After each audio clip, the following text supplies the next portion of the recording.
Do you know why most people stay broke their entire lives while Jewish families quietly build generational wealth that lasts centuries? It is not because they earn more money. It is not because they got lucky. It is because they understand something fundamental about spending that 99% of the world has never been taught. And today I'm going to expose the 5 things Jewish people absolutely never buy. 5 spending habits that are silently draining your bank account every single month while you wonder why you can never get ahead. My name does not matter. What matters is that I have spent over 40 years studying the Talmud, the Torah, and the financial wisdom that has been passed down through my family for 7 generations. My grandfather was a rabbi in Jerusalem. His father before him taught these same principles in a small synagogue in Poland before the war. And his father before him carried this knowledge across borders, through persecution, through exile, through every imaginable hardship. And yet through all of it, our family never went broke. Not once, not in 7 generations. Now, here is what is important. The 5th thing I am going to reveal to you today, the last one, is so counterintuitive that when I first learned it from my grandfather, I actually argued with him about it. I told him he was wrong, and he looked at me with those calm ancient eyes and said, "One day you will understand." It took me 15 years, but he was right. And when I finally understood it, my entire financial life changed forever. But you need to watch until the very end, because these 5 principles build on each other. If you miss even one, the whole system falls apart. And I promise you, by the time this video is over, you will never look at money the same way again. I learnt these principles when I was 19 years old. I had just started my serious study of the Talmud, and I thought I knew everything. I was young, arrogant, and honestly, I was terrible with money. I spent everything I earned. I bought things to impress people I did not even like. I was doing everything wrong, and I did not even know it. Then one evening after Shabbat dinner, my grandfather called me into his study. He had this old wooden desk covered in books and papers, and he sat me down and he said something I will never forget. He said, "The world will teach you how to earn money, but only the Torah will teach you how to keep it." And then he opened an ancient commentary, one that had been in our family for generations, and he began to show me passages that changed everything I thought I knew about wealth. He explained to me that in Jewish tradition, wealth is not just about how much you make, it is about what you refuse to spend on. He told me that the wealthiest Jewish families throughout history all shared the same discipline. They all avoided the same 5 categories of spending, and these were not random preferences. These were principles rooted in thousands of years of Talmudic wisdom, tested and proven across generations and continents. Everything I am teaching you in this video is only the beginning. If you are serious about applying these ancient Jewish wealth principles to your life, I wrote a book called The Ancient Wealth Code. It contains the complete system, all 10 principles that Jewish families have used for 3,000 years to build, protect, and pass down wealth from generation to generation. This is not theory. This is the exact playbook. It is available right now in the description below and pinned in the first comment. Go get your copy today, because knowledge without action is worthless. The first time I applied these principles seriously, I was 23 years old and struggling. I had debts. I had stress. I could not sleep at night because I was worried about money. I decided to follow my grandfather's teaching exactly, without modification, without shortcuts. Within 6 months, my debts were gone. Within a year, I had savings for the first time in my life. Within 3 years, I had built my first real investment. And it all started not with earning more, but with understanding what never to buy. Now, if you are ready to activate this ancient wisdom in your own life, write in the comments right now. I choose financial wisdom. I read every single comment, and I want to see thousands of declarations down there. Do it now before we continue. Here is what I know about you. I know you work hard. You probably work harder than most people around you. You wake up early. You put in long hours. You do everything they told you to do. And yet at the end of the month, there is barely anything left. The bills eat everything. The expenses keep growing. And no matter how much more you earn, it never seems to be enough. I know this because I have sat with thousands of people over the past 4 decades and heard the exact same story over and over again. You feel like you're on a treadmill, running faster and faster, but never actually getting anywhere. You see other people who seem to have it figured out, and you wonder what they know that you do not. You try budgeting apps. You watch financial advice videos. You read books about investing, and maybe it works for a week or two, but then you slip right back into the same patterns. Here is the truth. that nobody wants to tell you. The conventional financial advice you have been given is fundamentally incomplete. They tell you to save 10% of your income. They tell you to invest in index funds. They tell you to cut your morning coffee. And sure, some of that is fine on the surface, but it completely ignores the root cause of why people stay poor. It treats the symptoms without ever addressing the disease. The Talmud teaches that wealth and poverty are not just material conditions. They are spiritual states that begin with your relationship to money itself. If you do not understand why you spend the way you spend, no budget in the world will save you. If you do not understand the spiritual laws that govern abundance, you can earn $1 million and still end up broke. You have been told that buying more things will make you happy, that spending is a reward you deserve, that you only live once, so you might as well enjoy it. That is one of the most dangerous lies ever told, and it has kept billions of people trapped in a cycle of earning and spending until they die with nothing to show for it and nothing to leave behind. The Jewish people understood this 3,000 years ago. That is why, despite being less than 0.2%, 2% of the world population, Jewish families have built and maintained some of the most enduring wealth in human history. It is not intelligence, it is not conspiracy. It is discipline rooted in ancient wisdom, and the foundation of that discipline is knowing what never to buy. Now let me share the framework with you. What I am about to teach you comes directly from Talmudic principles on wealth management that have been studied and refined by rabbis for over 3 millennia. These are not my opinions. These are time-tested laws of financial wisdom that have survived the destruction of empires.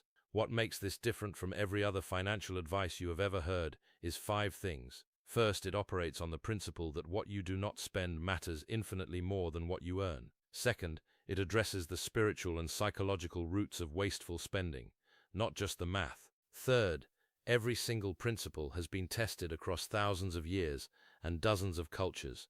Fourth, it requires no special income level. You can apply this whether you make $30,000 or $300,000 a year. And fifth, the results compound over time in ways that will genuinely shock you. The Talmud states that who is wealthy? The one who is content with their portion. Most people read that and think it means you should just be happy being poor. That is a complete misunderstanding.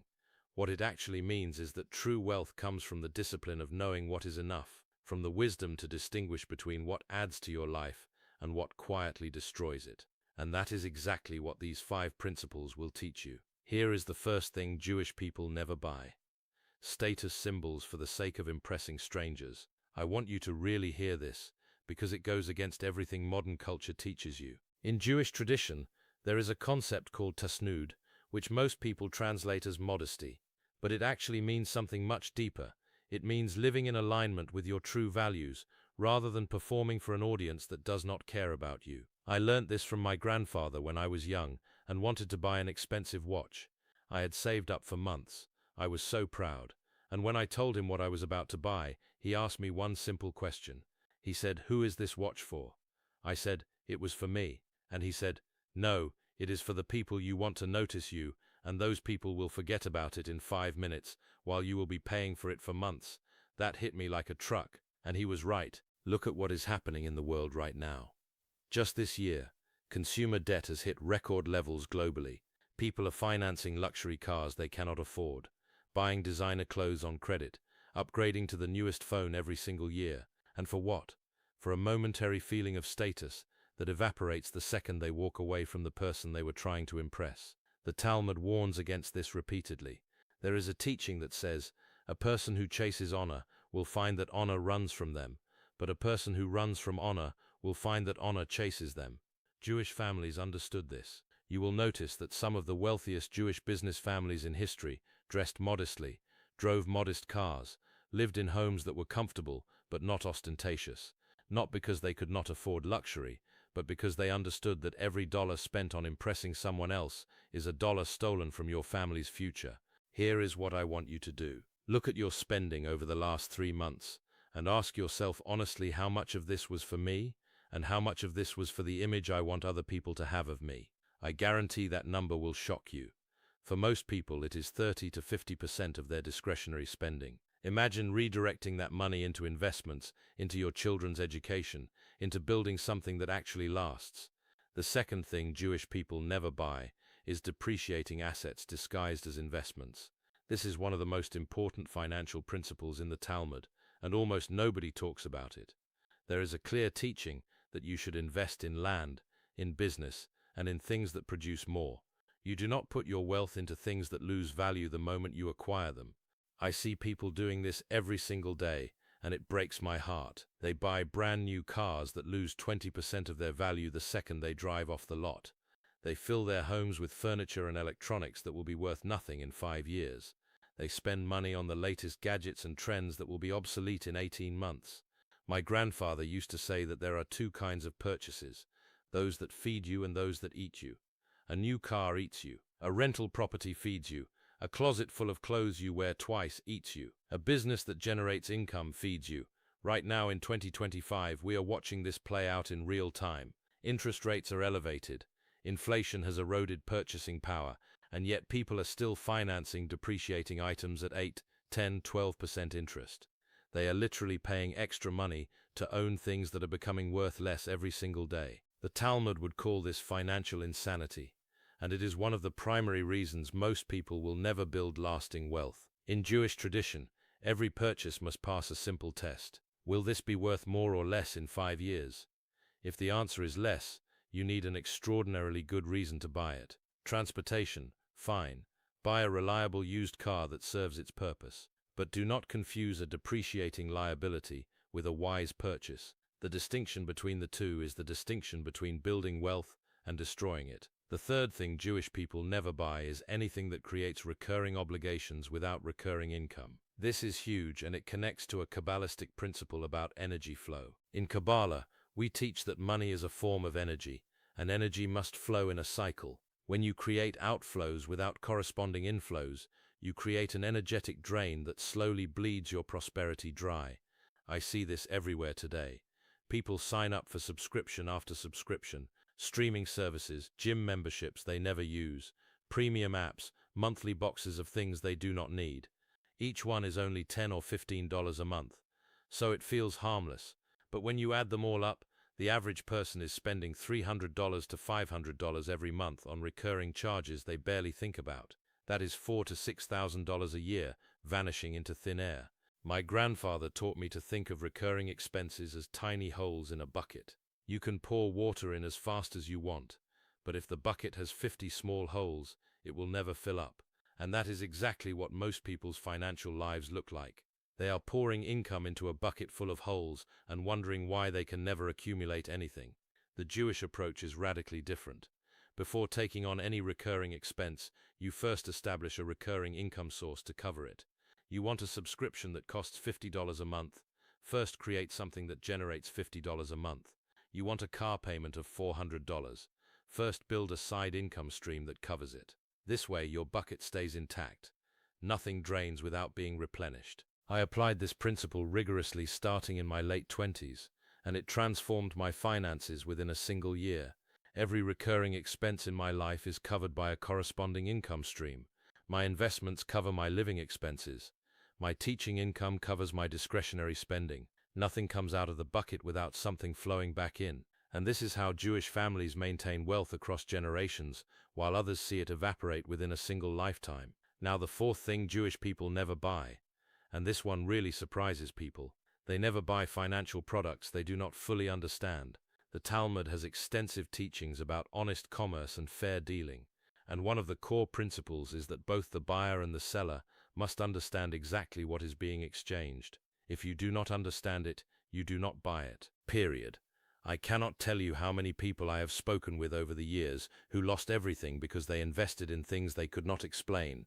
Complex derivatives, cryptocurrency schemes they heard about from a friend, real estate deals with terms they never read, business opportunities that sounded too good to be true. And every single time the story is the same. Someone told me it was a sure thing. Someone told me I could not lose. Someone told me everyone was doing it. The Talmud warns specifically against following the crowd into financial decisions. There is a teaching that says when everyone runs in one direction, pause and consider running the other way.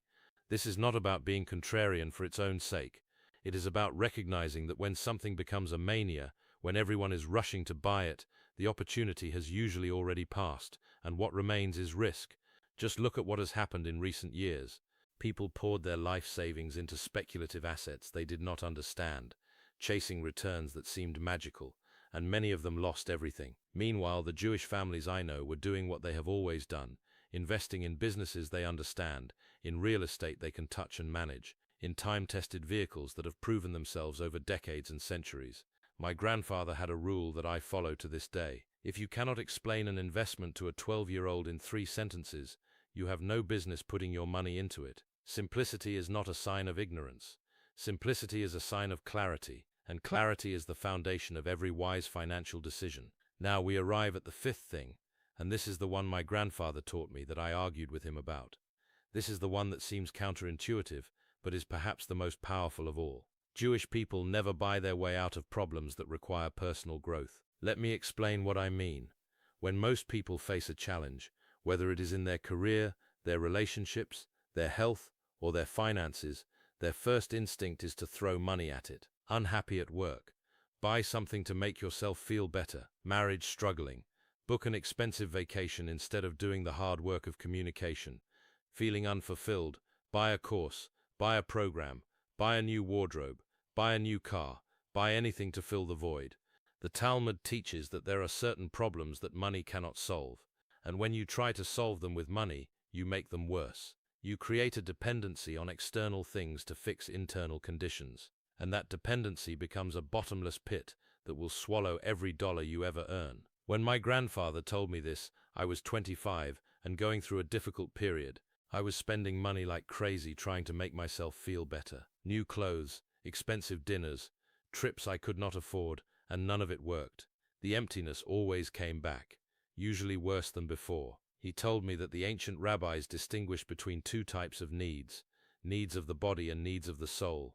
Needs of the body can be met with money, food, shelter, clothing, medicine, but needs of the soul, meaning purpose, connection, growth, these cannot be purchased. They can only be earned through discipline, study, and inner work. This principle alone saved me more money than all the other 4 combined, because once I stopped trying to buy my way to happiness, once I stopped using spending as an emotional medication, I discovered that most of my purchases had been attempts to fill a void that money could never fill. And when I addressed that void through study, through prayer, through genuine self-development, the compulsive spending simply stopped on its own.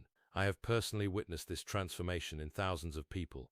When they stop buying status symbols, their self-respect actually increases because it is no longer dependent on external validation. When they stop buying depreciating junk, their net worth starts climbing for the first time in their lives.